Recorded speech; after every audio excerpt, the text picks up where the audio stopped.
When a central bank creates money, if you kind of think of it like a big wheel, and in the center is the hub, so the center is the central banks.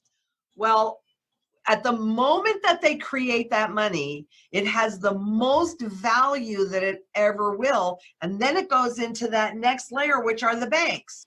Doesn't go to, even when the government borrows money, it doesn't go directly to the government. The government has to pay the banks to borrow that money.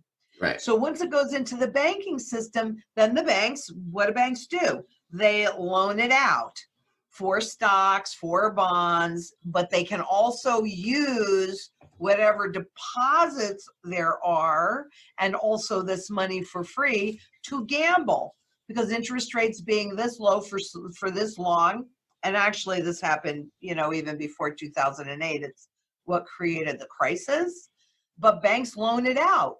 So the central banks globally have told all of these elites that they're going to give them as many new in this country dollars as they want. Why wouldn't the stock markets go up? They're borrowing. It's done on debt, and it's done with these derivative bets, which are just bets. You can't convert them into anything ever, and they're just about leverage, which is debt upon debt upon debt upon debt upon debt.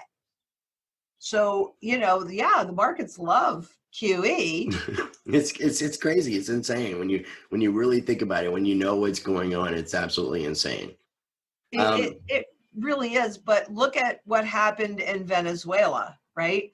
The markets got so high because of their hyperinflation. In 2013 and 14, they had the best performing, probably even last year, they had the best performing stock market on the planet. But here's the problem. 1 trillion times zero is zero. Zero. Yeah. No, That's you're that right. nominal confusion, right? So let's say you're going to loan somebody money for 30 years. You want to get paid a higher level of interest to make up for that inflation, right? Right. But if you only need it overnight or for a short period of time, then typically it's lower. The interest rate would be lower because you're not going to get as much inflation. In addition, interest rates are supposed to reflect the credit worthiness of the borrower. And what are we told supports the currency? In this country, it's the dollar, but this is true all over the world. It's the full faith and credit of the government. Right. So if you interpret those words, as long as you trust them, you have faith, then you're going to continue to loan them money. So it's really a government's ability to grow more debt. All right, well, interest rates peaked as we were kicking off the pure debt-based system in the 70s. They went up and they peaked with the Federal Reserve rate was somewhere a little bit more than 20% in 1981. And for those of us that remember that period of time, I remember having a 5-year CD at 15%. And they've been going down steadily ever since, because obviously the higher the interest rate, the higher the interest payments. And the more debt you take on, it creates a challenge. So we've seen interest rates go down and down and down. Now, to go to the inverted yield curve. Okay. An inverted yield curve is when your shorter term interest rates are higher than your longer term interest rates. And technically, that has been an extremely accurate predictor of recessions, of coming recessions, because money is a lot more expensive on the short term. Hasn't it been 100% accurate every time it's come about? It has been. Okay. Yes. Okay. Yes, actually, thank you, because you're right. It has been. And we were running since last December. Now, this changed, interestingly enough, this changed in September, right? But from last December, a year ago, last December, the shorter term rates had been higher than the longer term rates. Different ones, because, you can do 3 months to 10 year to overnight to 10 year, et cetera. But you would get paid more overnight to loan money overnight than you were to loan it for 10 years. Right. Now stop and think about that. Does that make any sense? Not at all.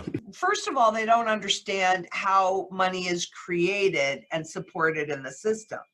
And it's not really people's fault because this should be taught in grade school. Right. But if they actually did, then you would say, I'm not going to work for your debt that I have to repay. I'm not going to work for these dollars at this level when you're making so much more than I can make, right? Right. So, and it's the same thing, frankly, with the stock market at all of these highs, nominally, but the valuation, the true value of it is so stretched, it's ridiculous. But people get blinded by numbers. So the repo market is the global plumbing of the financial world. And typically, money market funds fund the repo market. And the banks are the ones that really control the repo market. And they loan that money overnight or 14 days to other banks or hedge funds or other private investors. Right. So think about what happened in 2008 when the prime money market fund froze and people couldn't get their money out. And even when they finally did, they didn't get 100% of it. And it took a really long time. But that's when the government came up with these new rules to prevent you from easily liquidating and taking your money and creating another run on the money markets. Right. So there wasn't, they had all these entities that wanted to borrow money and nobody that would loan it. And so they froze. Boom, done. That is what will create the next crisis, is some kind of freezing in the system. And so the Federal Reserve and global central banks went in and started creating lots and lots of new money. Don't call it QE, which is quantitative easing, which is printing money for free. Don't call it that. Yeah, it's not that. That's exactly what it is. But let's kind of back off on that and back up a little bit. Okay. Because you said that's why we didn't go through a crisis then, and yet you've got 40% of the population that can't come up with $400 in an emergency, because even your high middle income earners, which is not slouchy, we're talking probably about something like 500,000, 800,000 a year. Right. They've actually lost wealth. It's that 1% that actually gained wealth, because inflation enables wealth to transfer to whoever gets paid interest, which are the banks, which are the elites.